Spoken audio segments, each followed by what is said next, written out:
Thank you both. So look at her. Let's hear first from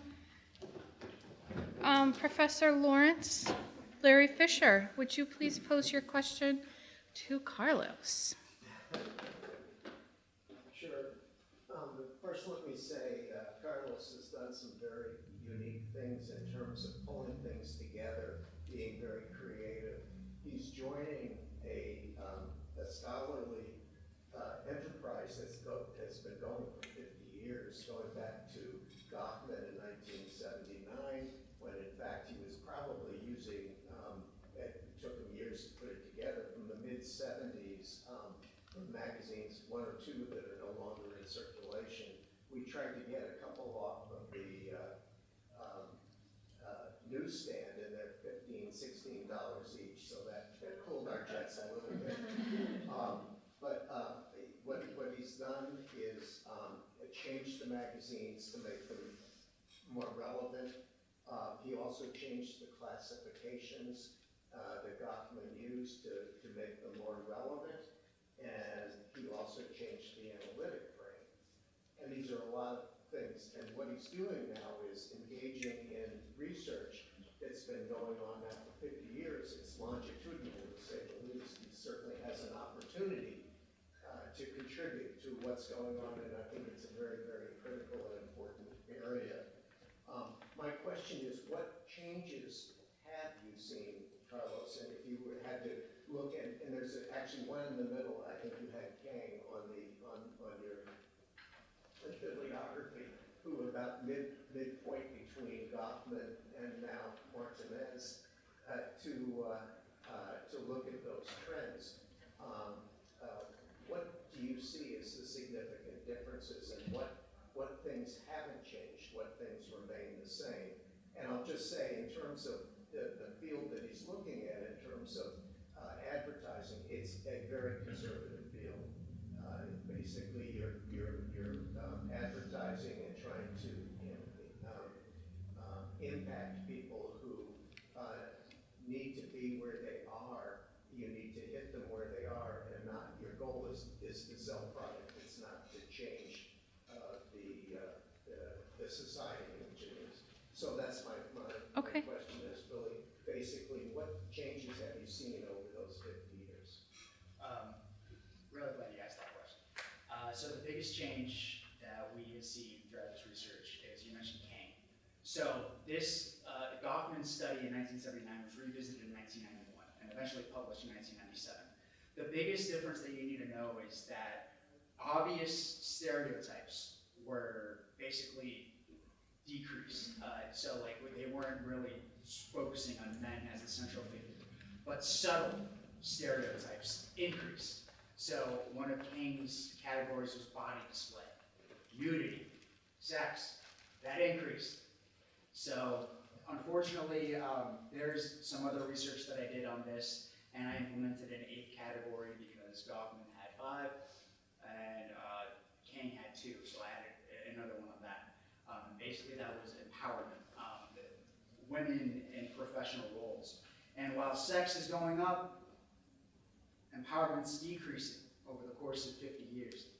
So it seems like we're progressing, if you want to say that, but we're putting women on this pedestal of empowerment, but we're telling them they have to be half naked when they stand up. So we're progressing. Like I said, like it's a limited study, like gender fluidity is on the rise, and that's in pop culture. And I'd love to take a deeper dive to see like how are they depicting men and women in Forbes? Home Goods. Home Goods is going to depict a domestic animal, but how are they depicting them? Who are they depicting? So there's a lot of different avenues to approach here, but the significant changes that we can see, sexualization of women is increasing. And again, it's because it can be a form of empowerment. That level of nudity, I think there was an advertisement for Nike where a female athlete was like posing naked and her leg was up, covering specific areas, but that is a form of empowerment. So it's all about perspective, which is why it's a hoot and a half to work with. So yeah, great question. Thank you.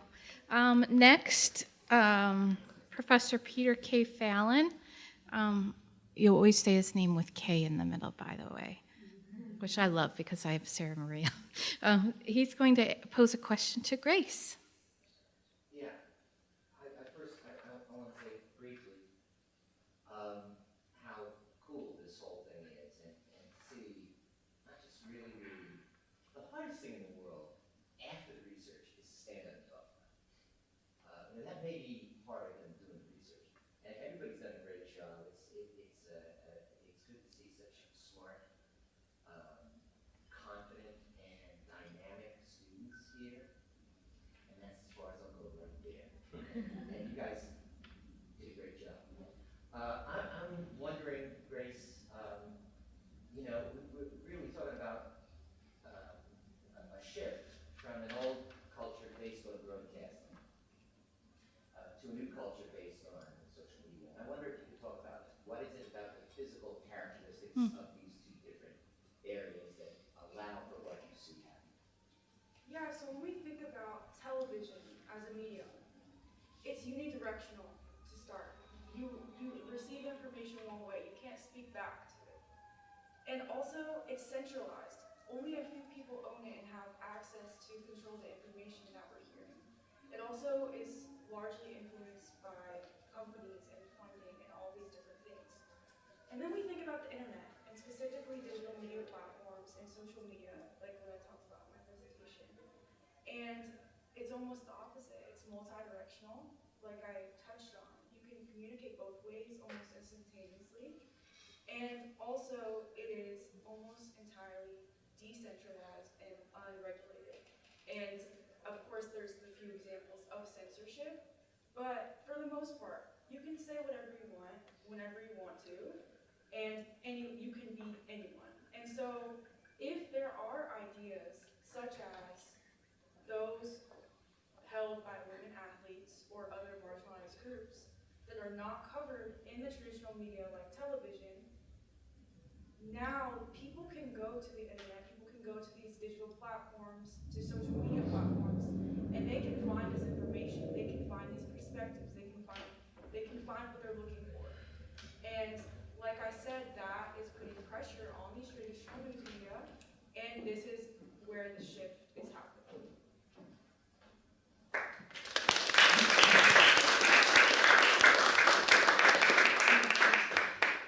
Guess what, guys? It's almost lunchtime. Now, let's look ahead to the schedule. We're going to go out to lunch for an hour. I think they have a kind of an activity planned at the tables, but I do encourage anyone who had a question for any of the panelists who have presented this morning, to grab them and ask your question. When we come back at 1, we'll have another 2-person panel. So Tony and Christian, if we could get your slides, make sure they're up before you go out. And oh my goodness, you guys, I also forgot to mention, 18 students are presenting their research, which those of you who have been long haulers with the honors program, it's been at least a decade since we've had that many students participating. And the unique thing is, this time, students are completing the honors program before anyone could just write a thesis and be it. So this is really substantial and significant in the honors legacy. And most of them have been here all day supporting each other. So I'm really thankful for them and their willingness to participate and for the lovely comments that you are giving to them about the work that they're doing. So thank you all.